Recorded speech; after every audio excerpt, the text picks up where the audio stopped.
masif tanpa kita perbaiki, sehingga terjadi peningkatan resiko penyakit-penyakit. Nah, bisa gagal ginjal, penyakit ginjal tuh bisa meningkat 3 kali, diabetes juga meningkat 3 kali, apalagi yang paling banyak itu peningkatan resiko penyakit jantung. Nah, sudah kemarin ada masalah, kemudian ditambah lagi mungkin pola hidup sekarang ya, anak-anak sekarang malam itu main game, begadang ya.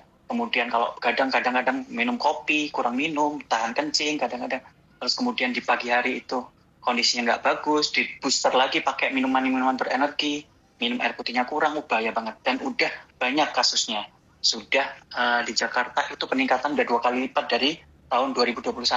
Ke 2025 itu udah peningkatan 2 kali, 2023 ke 2025 itu peningkatan 2 kali lipat. Dan itu sangat berbahaya dalam waktu yang singkat terjadi peningkatan yang luar biasa. Jadi mohon ya, kalau misalnya ini bermanfaat, tolong share ke kawan-kawan yang lain, karena sangat berat ya tantangan kita nih anak-anak muda sekarang nih. Karena memang merasa muda, ini bahayanya merasa muda, saya muda, jauh dari sakit. Nah, dan itu nanti udah terlambat, apalagi ginjal itu salah satu organ, kalau dia rusak ya sedikit-sedikit itu nggak menimbulkan gejala, tapi kalau udah rusaknya berat baru timbul gejala, dan itu sudah terlambat. Nah, itu yang mudah-mudahan kawan-kawan bisa dipahami. Mungkin ke depan tema kita juga akan bahas tentang ginjal ya, sampai mungkin ada beberapa kali pertemuan kita bahas ginjal ya. Nah, untuk pertemuan kali ini, jadi kawan-kawan untuk pertemuan selanjutnya siapkan, ajak ada pasien-pasien yang mungkin ada gagal ginjal atau saudara dan sebagainya, sehingga dapat manfaatnya. Dan untuk sekarang kita bahas resiko anak muda kena penyakit gagal ginjal. Materi kita sore ini. Oke, mungkin kita mulai aja. Selamat sore teman-teman semua yang udah join hari ini. Terima kasih udah menyempatkan waktunya untuk join seminar kecil kita hari ini, diskusi ringan aja bareng Dokter Islami. Jadi teman-teman, ini kan kita baru aja masuk tahun baru, dan walaupun tahun berganti, pastinya isu kesehatan itu ada di sekeliling kita. Dan yang bikin cukup kaget seperti yang tadi Dokter Islami sebutkan itu, makin banyak penyakit yang dulu identik sama usia lanjut itu sekarang justru muncul di usia-usia produktif. Bahkan di usia belasan tahun pun ada yang terkena penyakit-penyakit yang berhubungan sama usia-usia yang lanjut. Nah, belakangan ini kita juga sering dengar berita-berita ada anak usia 14 tahun udah mulai cuci darah dan harus berjuang dengan gangguan ginjal. Maka karena itu di mini health seminar kita kali ini kita mau belajar bareng Dokter Islami kenapa penyakit ginjal itu justru banyak menyerang di usia produktif untuk sekarang ini, dan hal apa aja yang sering kita lakukan tanpa sadar tapi berdampak ke ginjal kita. Oke, boleh Dok, silakan. Oke, terima kasih Tasya. Jadi kawan-kawan selamat sore, mudah-mudahan materi kita bermanfaat ya. Jadi yang pertama kawan-kawan, sebenarnya yang kita bahas adalah penyakit gagal ginjal kronis ya, gagal ginjal kronis. Di mana gagal ginjal kronis itu ginjalnya sudah rusak, ya sudah tidak bisa menyaring, akhirnya fungsinya digantikan dengan cuci darah. Nah, ingat ya, ini poin pertama, tolong dicatat. Jangan gara-gara kenikmatan hanya 5 menit minum yang nikmat yang enak, 5 menit kita minum enak nih. Kalau nggak minum nggak, rasanya kurang, atau kita nggak ke kafe yang minumnya kopi dan sebagainya. Nah, hanya dengan 5 menit ya kawan-kawan menikmati itu, tapi hasil akhirnya kawan-kawan bisa, kalau nggak jaga ya 5 tahun terus-terusan kayak gitu, bisa ginjalnya rusak, gagal ginjal. Nah, kalau gagal ginjal, kawan-kawan 2 kali sampai 3 kali seminggu ke rumah sakit ya, 1 kali sesi itu kurang lebih 4 jam dicuci darah. Nah, waktu terbuang. Nah, nggak cuma itu, kenikmatan yang lain juga berkurang. Makan dibatasi, protein dibatasi, minum juga dibatasi, kondisi kita drop karena HB-nya turun, udah nggak nikmat lagi. Jadi, dan itu berlangsung seumur hidup. Nah, jangan kawan-kawan atau saudara-saudara semua yang di sini atau keluarganya, tolong diingatkan, jangan gara-gara kenikmatan 5 menit kawan-kawan mengorbankan seumur hidup. Nah, terus kemudian saya bahas sedikit tentang ginjal ya. Ginjal itu suatu organ dalam tubuh ya, 2 ukurannya kurang lebih sekepal genggaman tangan kita. Nah, fungsinya dia untuk menyaring darah, kemudian mengeluarkan urin kreatinin, sampah-sampah yang ada dalam tubuh kita melalui urin ya, dibuang, metabolisme, sisa-sisa metabolisme. Kemudian nggak cuma itu, dia juga menghasilkan hormon eritropoietin, sehingga yang mengontrol HB ya, hemoglobin, kadar sel darah merah di dalam darah. Kalau itu rusak, HB-nya pasti rendah. Nah, terus kemudian dia juga menjaga elektrolit dalam tubuh, keseimbangan asam basa dalam tubuh, terus kemudian juga bisa memproduksi vitamin D yang aktif ya. Jadi kalau misalnya kawan-kawan gagal ginjal, boleh kawan-kawan konsumsi vitamin D ya, karena memang vitamin D yang dari prekursornya ya, provitamin D, ya akan ubah jadi vitamin D itu oleh karena sinar matahari, tapi ginjal itu juga bisa menghasilkan vitamin D. Kalau itu rusak, otomatis vitamin D kita akan kurang. Nah, selain itu juga ginjal itu, ingat ya, dia akan mengontrol tekanan darah. Nah, ini pentingnya. Nah, jadi kata kunci kita kali ini, jadi tolong remaja ya, usia 15-39 tahun, boleh silakan cek tekanan darah. Nah, kalau misalnya usia ini tanda awal ya, tanda awal. Kalau misalnya sudah usia muda, dia tekanan darahnya tinggi, hati-hati ya, hati-hati, kemungkinan besar ginjalnya rusak ya. Nah, di situ udah cukup terlambat. Jadi kawan-kawan silakan deteksi dini untuk usia muda 15-39 tahun, itu silakan cek tekanan darah. Kalau tekanan darahnya tinggi ya, harusnya kenapa dok? Kalau misalnya usia muda, pembuluh darahnya masih lentur. Nah, kalau pembuluh darah masih lentur, jarang terjadi hipertensi. Tetapi kalau misalnya ginjalnya rusak ya, di nefronnya rusak, kemudian di arteriol di ginjalnya itu rusak, terjadi fibrosis, dia akan mengaktifkan renin, angiotensin, aldosteron, RAS ya, sistem, sehingga dia akan meningkatkan tekanan darah. Nah, RAS ini kalau terus-terusan, itu akibatnya diakibatkan oleh kerusakan di ginjal. Nah, akan mengakibatkan tekanan darah tinggi. Loh, masih muda kok tekanan darah tinggi? Hati-hati, kemungkinan besar sumbernya di ginjal ya. Nah, berarti ginjalnya ada yang rusak, berarti ada yang masalah. Warning langsung ya.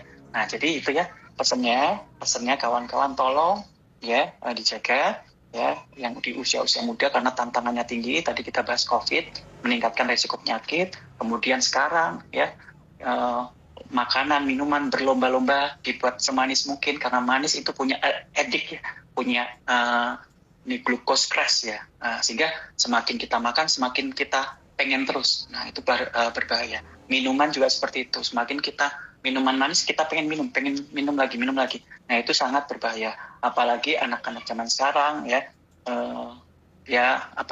sering FOMO ya, ikut minum, dan hampir tiap hari makan dan minum yang makanan dan minuman yang ultra proses ya, prosesnya itu udah instan banget ya, kayak mie instan ya, kemudian yang instan junk food ya, itu hampir tiap hari ya. Kemudian minuman yang manis-manis hampir tiap hari, apalagi minuman yang botol yang di toko-toko, di kedai-kedai itu yang murah-murah dan kurang minum.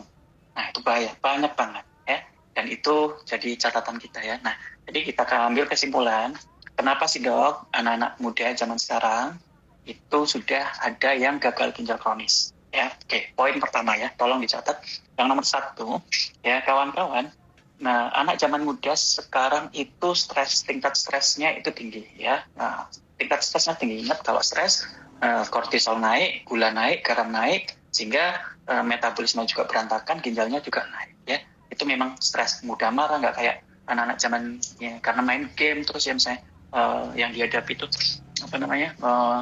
monitor ya, jarang interaksi sama yang lain ya, jadi mudah marah. Hati-hati. Jadi dididik anak-anak kita ya, misalnya tentang saudara-saudara kita supaya hindari stres ya. Mungkin caranya banyak ya. Yang pertama stres, yang kedua pola makan ya. Ini pola makan ya, pola makan anak-anak sekarang itu ultra proses semua, baik makanan maupun minuman ya. Yang kita bahas dulu yang minuman ya, yang manis itu kandungan fruktosanya ya. Minuman sekarang itu kandungan glukosa dan fruktosa. Yang fruktosa yang dari minuman ini ngeri sekali. Kalau dari buah-buahan masih oke. Yang fruktosa liar yang akibat ultra proses dari minuman itu sangat ngeri sekali. Kenapa? Dia meningkatkan gula, sekaligus juga meningkatkan asam urat. Nah, asam urat yang tinggi ya, di dalam asam urat intraseluler ini beda kalau belum sampai ke darah. Asam urat intraseluler dari peningkatan adenosin monofosfat ya, meningkat, AMP itu meningkat, hasil akhirnya asam urat tinggi. Nah, asam urat intrasel ini akan merusak sel. Utamanya apa? Utamanya sel di tubular ginjal, di ginjal. Nah, sehingga fruktosa atau makanan manis ini langsung meningkatkan asam urat intraseluler yang langsung merusak ginjal. Nah, hati-hati.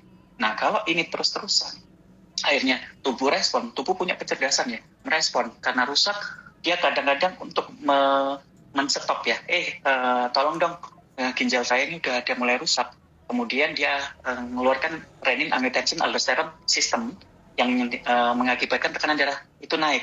Karena tekanan darah naik, dia pembuluh darahnya dikecilkan supaya aliran darah ke ginjal itu nggak terlalu banyak, karena dia rusak. Nah, dia ada punya sistem. Nah, di situ bisa kita lihat tandanya kalau misalnya ada kerusakan, ada sklerosis ya, itu tensinya naik ya. Ingat ya, tekanan darah tinggi, tidak cuma dari garam, dari minuman, dengan ultra proses, dengan fruktosa 3, asam urat tinggi, bisa menyebabkan kerusakan ginjal yang akhirnya bisa meningkatkan tekanan darah. Itu ya, dari minuman. Kemudian dari makanan. Nah, makanan juga ultra proses, kawan-kawan, garam, petsin ya, snack, ciki-ciki, kemudian mie instan yang cup-cup itu, kemudian makanan di luar-luar itu banyak mengandung penyedap rasa, dan itu tiap hari. Nah, ingat garam, ya, berdasarkan penelitian 40% itu penyebab kerusakan ginjal adalah garam. Ya, peningkatan garam orang Indonesia itu 12 mg ya per hari, 12 gram ya per hari. Nah, rata-rata orang sehat WHO itu di bawah 8 ya, Indonesia 12. Ya, jadi makanan kita, asupan kita itu udah tinggi garamnya, apalagi ditambah makanan ciki-ciki dan sebagainya, udah makin rusak ya. Hati-hati makanan manis dan minuman manis, kemudian makanan dengan ultra proses, yang food, yang vetsin yang garamnya tinggi, itu perusak, dan itu tiap hari yang dimakan anak-anak zaman sekarang. Nah, oke, tadi stres. Yang kedua, makanan dan minuman. Yang ketiga itu kurang minum air putih. Ya, ingat, anak-anak zaman sekarang disuruh minum air putih itu susah. Nah, ini sangat berbahaya. Ya, kenapa? Air putih digunakan metabolisme untuk menghilangkan racun, dan banyak sel juga digunakan. Akhirnya apa? Makanannya jelek, minumannya jelek, kurang minum. Akhirnya apa? Racunnya numpuk, kerusakan makin meningkat. Ya, jadi kurang minum air putih. Jadi harus disubstitusi. Minuman manis harus diganti dengan minuman air putih. Boleh yang lebih bagus lagi air zam-zam, air dengan pH-nya tinggi ya 8+, dan kawan-kawan itu bagus untuk sel, untuk sendi dan sebagainya. Silakan ya, lebih ekstrak lagi, lebih bagus daripada beli minuman yang manis-manis yang tadi menyegarkan. Lebih segar lagi minuman dengan pH-nya tinggi ya, pH 8+ itu bagus ya. Nah, terus kemudian suka begadang. Nah, ini penting ya, tadi stres, makanan minuman, kemudian kurang minum air putih, kemudian suka begadang.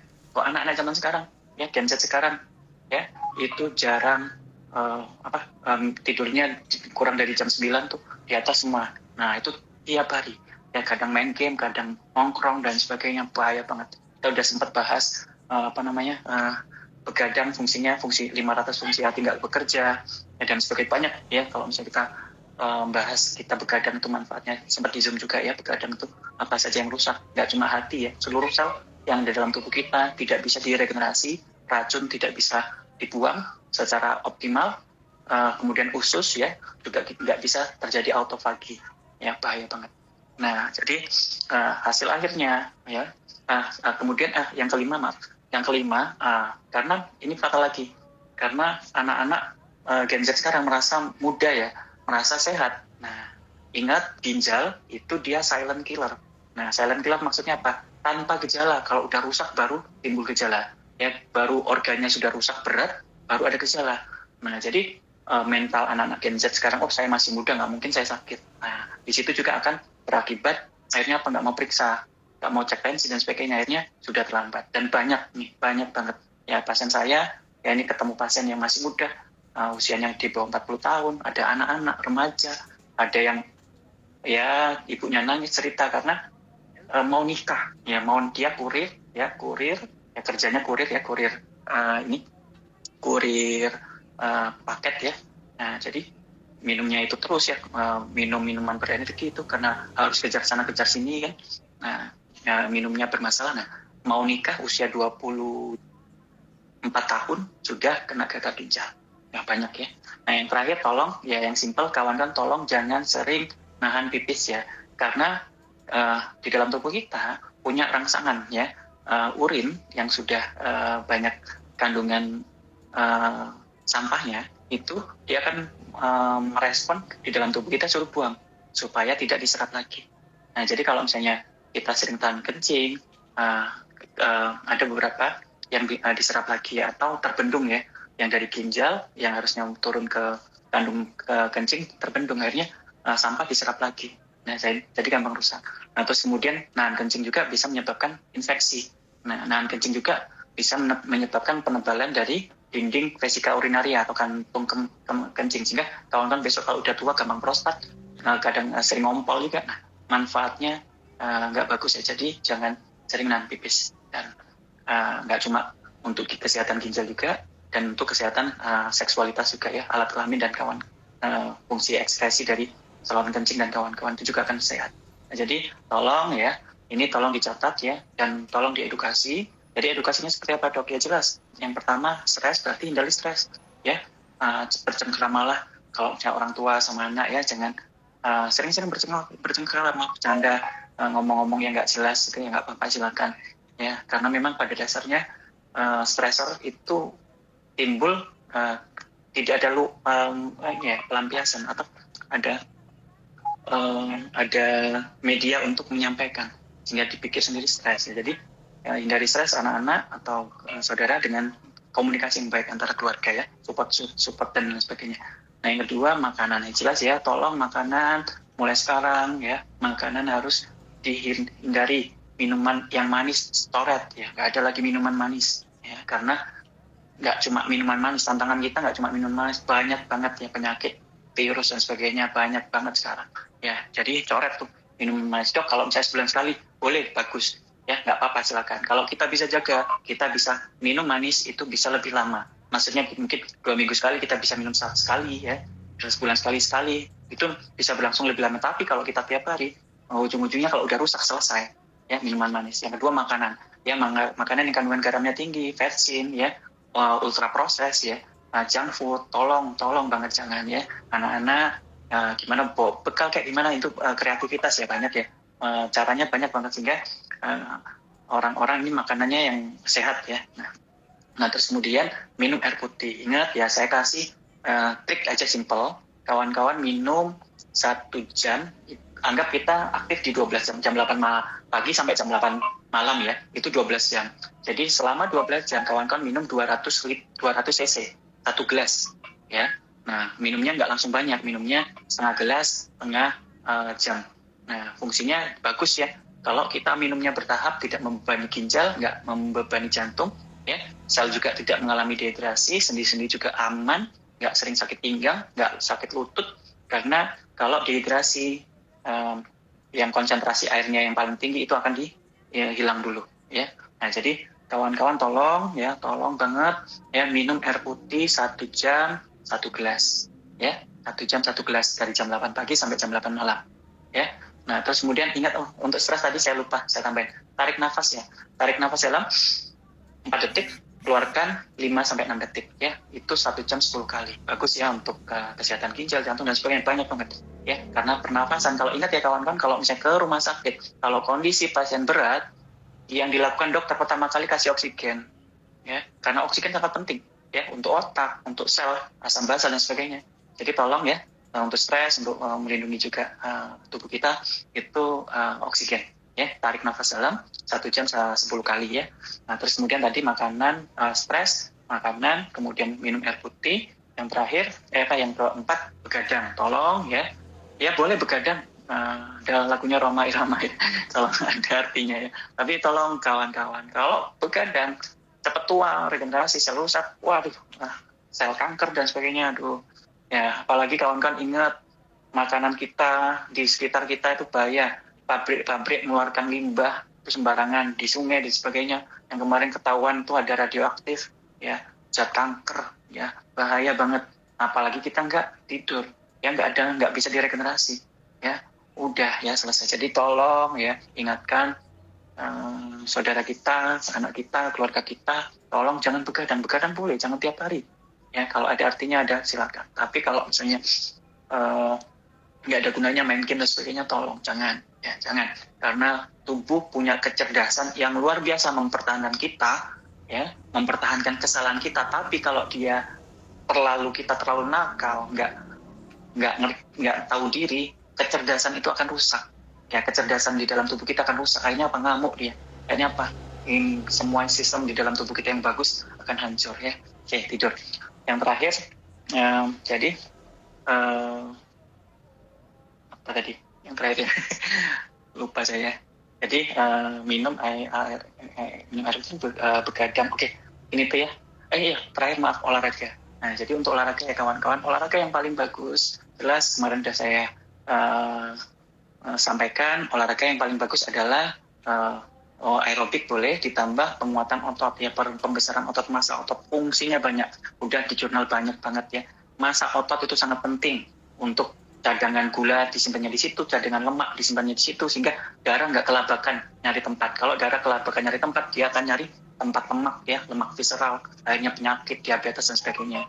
Ya, kalau ototnya bagus, pergerakan kita bagus, jantung juga bisa bagus, aliran darah bagus, karena otot juga akan memeras aliran darah sehingga mempermudah aliran darah balik ke jantung. Banyak banget manfaatnya.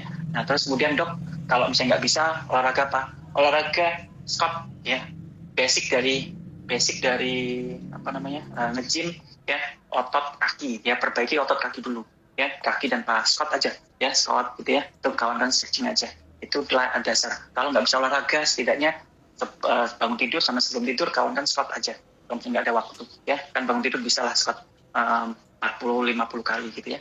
Nah itu saran saya, mungkin itu Tasya panjang lebar kali tinggi, maaf karena saya kenapa ya, sedih, saya pengen nangis ya. Kenapa? Karena di depan mata sendiri yang anak-anak masih muda gitu ya, masih muda yang punya masa depan yang tinggi, sakit gagal ginjal itu, aduh sebelah. Dan itu di depan mata saya. Jadi tolong kawan-kawan, ini serius, nggak apa namanya, permasalahan yang nggak sepele gitu kan. Dan ini kalau udah sakit seumur hidup, orang tua stres ya, masa depan ya, mau nikah istrinya udah dapet door prize ya, udah kena gagal ginjal ya, belum senang-senang udah harus ngerawat. Nah, anaknya terus melihat orang tua sakit gagal ginjal, masih kecil ya, masih SD, aduh. Jadi, dan itu nyata di depan kita kawan-kawan. Dan tolong ya, ini informasi ini disebarkan ya, karena ini nggak main-main. Sudah ada sekitar di Indonesia sudah 2 jutaan lebih ya, yang sudah usia 6 di bawah 39 tahun itu udah kena gagal ginjal kronis, dan itu udah meningkat 2 kali lipat ya. Nah itu yang harusnya 40 tahun ke atas ini udah sangat tinggi ya. Mungkin itu Tasya. Maaf agak ini apa, terbawa. Ini mungkin kita langsung masuk ke sesi tanya jawab aja kali ya dok. Sebenarnya aku mau ada pertanyaan satu dok. Tadi kan dokter juga sempat bahas tentang pentingnya nggak begadang. Nah sebenarnya tuh yang lebih penting itu sebenarnya durasi kita tidur atau waktu tidurnya. Dua-duanya sangat penting ya. Dua-duanya sangat penting. Kenapa? Di dalam tubuh kita punya irama sirkadian, irama pasif dan aktif ya. Nah, dimana kalau irama aktif dan pasif itu sudah terbentuk, yang bagus ya. Kemudian ada faktor kebisingan, kemudian ada faktor cahaya, itu juga berpengaruh terkait irama sirkadian. Jadi satu yang utamanya memang saya tekankan memang waktu tidur itu sebaiknya memang malam. Karena irama tubuh kita, sirkadian kita itu udah terbiasa baik ya.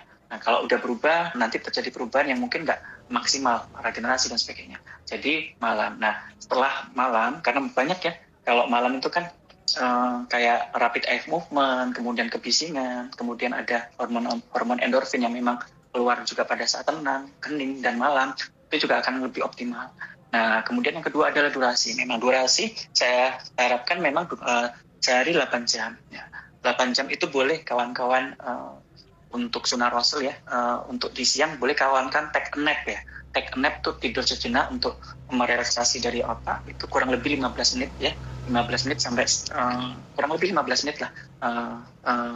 Yang sekarang sudah digunakan ya di Cina, itu sudah bahkan di Cina dijalankan di usia-usia sekolah ya.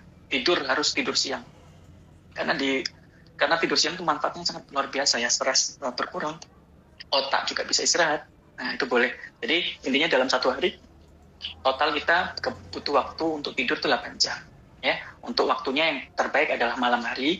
Nah kalau misalnya waktunya kalau misalnya tidak bisa, nggak apa-apa, silakan. Tetapi besoknya dikembalikan ya. Kalau misalnya kita begadang ya sudah, kita balas nih hari ini, kita tidurnya lebih lama, mungkin di pagi hari oke silakan, bangunnya lebih lambat silakan. Nah tapi besok harus dikembalikan lagi, ya seperti itu Tasya.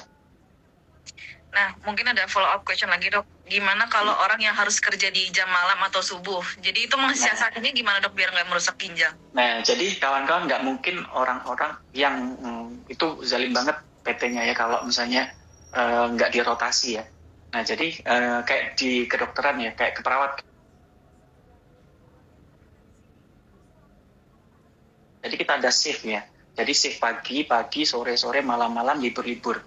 Ya, pagi-pagi, sore, malam, libur-libur. Tapi kalau tiap malam kerjanya, waduh, ya gimana ya? Ya nggak bisa satu orang tuh. Harus beberapa orang yang shift malam itu nggak bisa. Itu sangat merusak. Oke, efisiensi tapi ya kalau bisa cari kerja lain lah. Kalau mohon maaf ya, kita kerja dapat uang, tapi kalau shift malam terus aja, waduh bahaya. Ya tolong nanti disampaikan, itu nggak sehat. Nanti ke kita sendiri yang hancur ya. Jadi ya sarannya itu ya, sarannya harus wajib kalau ada yang shift malam itu nggak boleh terus-terusan ya, harus bergantian. Dan kalau udah shift malam paginya buat istirahat, buat tidur, jangan langsung aktivitas ya, hancur nanti badan ya. Gitu Tasya. Oke, mungkin selain tadi tentang kualitas tidur juga, dokter juga ada bahas tentang bahayanya makanan instan atau processed food.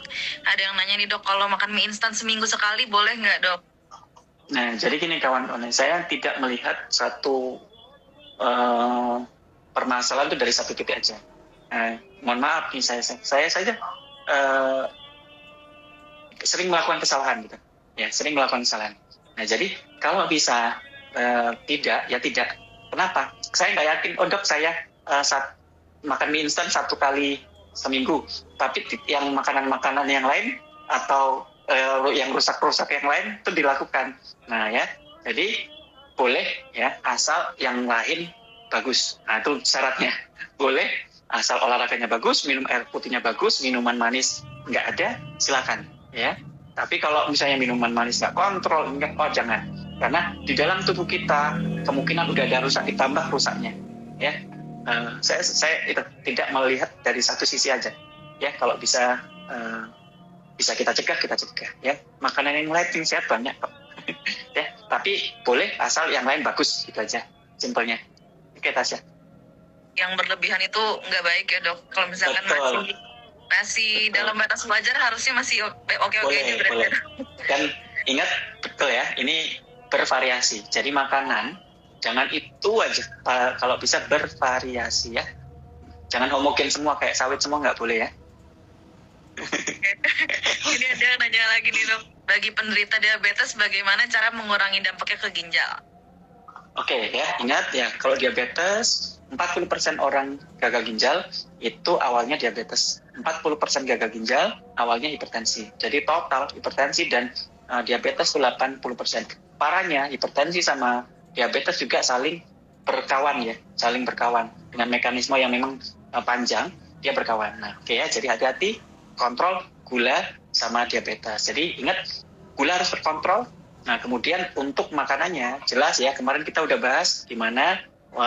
Jadi saran nih kalau misalnya kawan-kawan ya, ikut rutin aja nih Instagram kita, nggak lama kok 1 jam ya, biar bisa ikut. Kemarin kita bahas nih gimana cara kita nurunkan untuk diabetes, gulanya terkontrol ya. Kemarin kalau misalnya nasi yang dengan indeks glikemik tinggi, jangan nasi panas. Kemudian nasinya yang agak keras ya, boleh. Kemudian nasi merah, nasi hitam dan kawan-kawan ya, boleh dirubah. Kemudian karbohidrat yang pagi, karbohidrat yang kompleks ya, jangan yang simplek ya. Kemudian di atas jam 6 itu nggak boleh makan karbohidrat lagi, yang boleh hanya protein. Terus kemudian 2 jam puasa, minum air putih, tarik nafas, olahraga, pembesaran otot ya. Itu ya mungkin secara lengkapnya nanti di Instagram sebelumnya ya, nggak apa-apa, untuk edukasi pasien-pasien diabetes ya. Pada dasarnya yang pertama, kontrol pikiran stres, karena stres itu ngeri banget ya, merusak tubuh kita. Yang kedua, pola makan harus jaga. Yang selanjutnya minum air putih ya, untuk stres tadi tarik nafas ya. Kemudian olahraga, peningkatan massa otot, puasa ya. Nah itu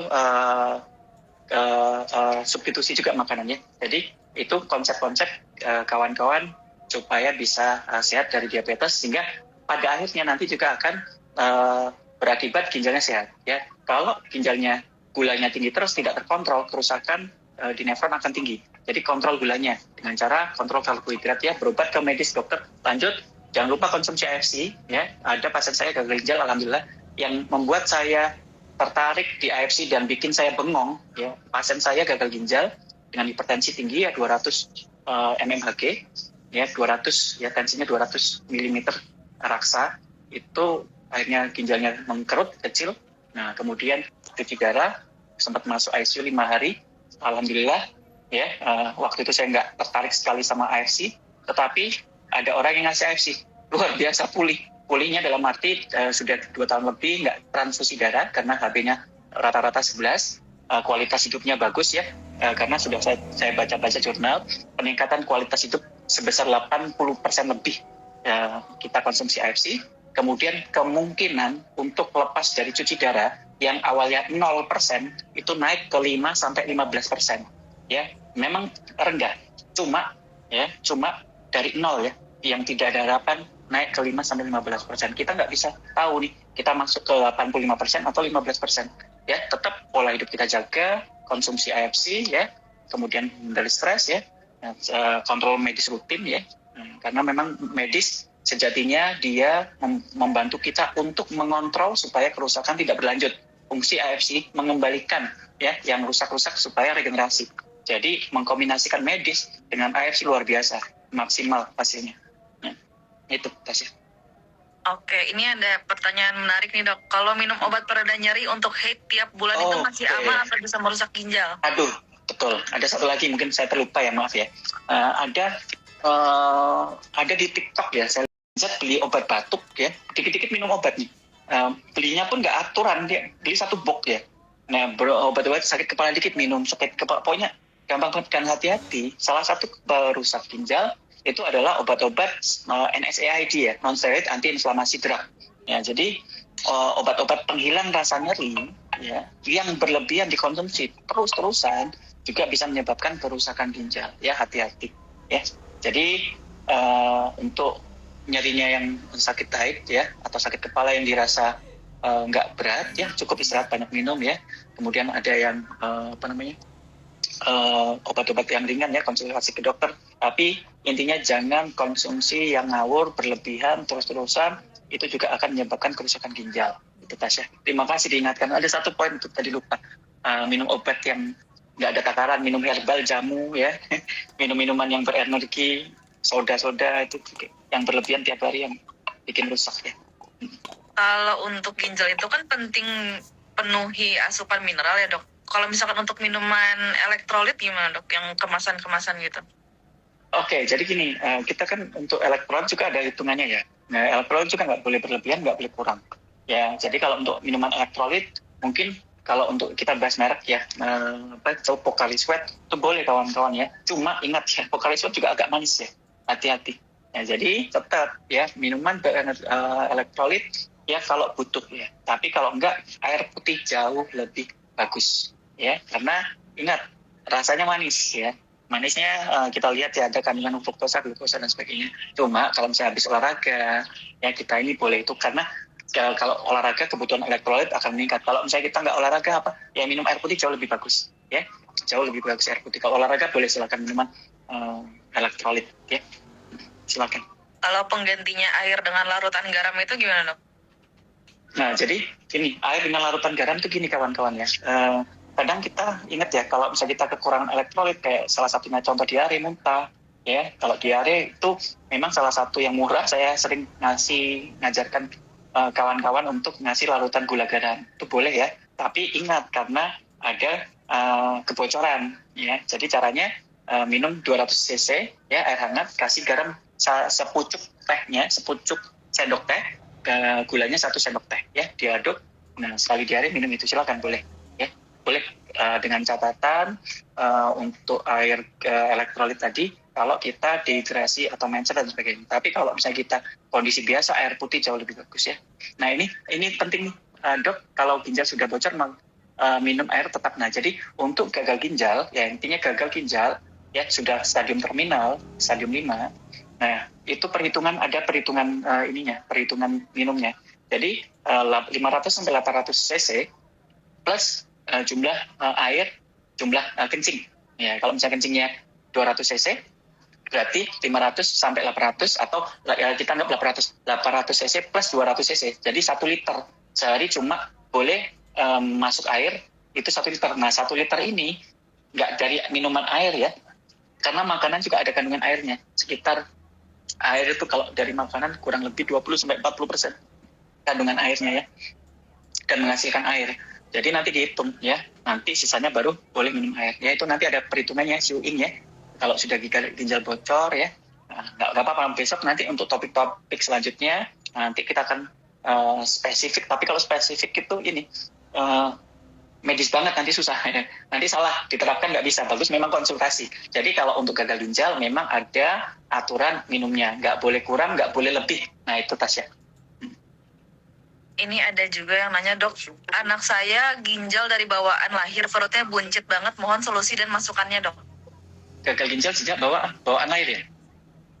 Oke. Ya. Gagal ginjal bawaan lahir ya. Bawaan. Ini penyakitnya mungkin saya harus tahu spesifik ya. Bisa genap ya, ke glomerulonefritis ya, atau ada autoimun yang untuk menyerang ginjal ya, nefritis ya, glomerulonefritis ya. Penyebabnya mungkin saya nggak tahu. Nah, tergantung penyebabnya. Penyebabnya ini memang harus ditangani dengan baik ya. Medis tetap lanjut. Nah, kemudian saran banget kalau masih bayi berarti kita harus perkuat antioksidan, perkuat untuk ususnya, perkuat untuk stem cell-nya.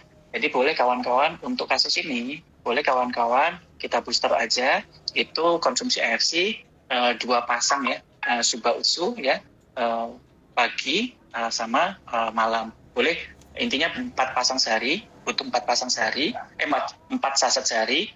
Nanti boleh cara minumnya nanti boleh terbagi ya, setengah boleh. Ya, tapi untuk kondisi yang genetik seperti itu yang memang butuh cepat, dan tetapi karena masih bayi, mudah-mudahan ya harapannya bisa lebih tinggi karena stem cell-nya itu masih banyak ya. Nah, tetapi untuk merubah itu butuh waktu. Ya, nggak apa-apa, silakan konsumsi AFC. Dan ingat, nah ini ada healing krisis nih. Ya, setelah kita konsumsi AFC pada gagal ginjal, terjadi peningkatan ureum kreatinin yang fluktuatif di awal ya.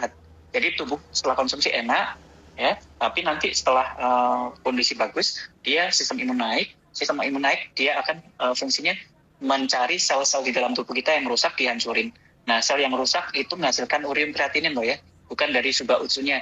Suba usu dia tidak menyebabkan peningkatan ureum kreatinin karena proteinnya berbentuk peptide bioaktif, dia langsung aktif, tidak menghasilkan sampah. Nah, kalau sampah, misalnya contoh fruktosa tadi ya, fruktosa itu kan dipecah, nah dipecah akan menghasilkan sampah, ureum, asam urat dan kawan-kawan. Tapi kalau AFC, asam aminonya, kemudian semua bioaktif, sehingga langsung dibutuhkan oleh sel, ya, nano size ya, kecil, teknologi yang luar biasa. Jadi tidak menyebabkan sampah, ya. Nah, ureum kreatinin naik setelah konsumsi AFC akibat sel-sel yang di dalam tubuh kita itu yang rusak itu dihancurin oleh sistem imun, diganti sama sel yang baru. Sampah dari bongkar sel tadi itu dibuang lewat urin ya, terjadi peningkatan ureum kreatinin, dan itu sifatnya fluktuatif dan sementara ya. Jadi kalau misalnya kawan-kawan lihat, oh kok ureum kreatininnya naik, Dok. Nah, dilihat kondisi tubuhnya. Kalau kondisi tubuhnya oke, membaik dan sebagainya, nah, berarti memang ada perbaikan ya. Jadi nggak masalah, lanjut. Dan itu memang proses healing krisis ya. Proses alamiah kecerdasan tubuh kita akan dikembalikan. Ya, itu Tasya. Nah, ini juga ada pertanyaan menarik, Dok. Katanya pasien ginjal itu harus mengurangi buah berkalium tinggi. Di dalam suba utsu kan ada tomat dan kiwi yang termasuk buah dengan kalium tinggi. Itu gimana, Dok? Oke, kadar kaliumnya cukup aman ya. Jauh di bawah dari standar untuk kebutuhan dari apa yang harus dihindari oleh ada di jurnalnya, di ingredientnya untuk kaliumnya itu saya lupa kemarin berapa karena ada pasien bertanya, kemudian saya cek, oh aman, jauh di bawah nilai ambang yang ditoleransi, jadi aman ya. Aman, silakan. Ini ada lagi, Dok, tips khusus menjaga ginjal total sehat untuk orang-orang yang kerja di klub malam seperti bartender. Malam terus ya, aduh ini ya. Saya ini ya, mungkin memang bagus ya bartender sebagai kerja ya. Tapi kalau misalnya saran saya, kalau ada pilihan nanti untuk kerja yang tidak malam terus, ya dicari ya. Nah, kenapa tubuh harus sehat ya, kasihan kalau harus shift malam terus ya. Nah, tapi untuk yang sekarang oke, silakan ya. Bukan gara-gara ini langsung semua bertahap dan butuh persiapan. Jangan gara-gara saya kerja stop terus pendapatannya nggak ada ya. Nah, itu ya. Jadi perlu di visi jangka panjang, saya nggak bisa jadi bartender terus-terusan. Karena tubuh kita lambat laun akan turun. Mekanismenya pertahanan macam berkurang sehingga gampang sakit. Ya, usia bertambah, maka gampang penyakit metabolik meningkat.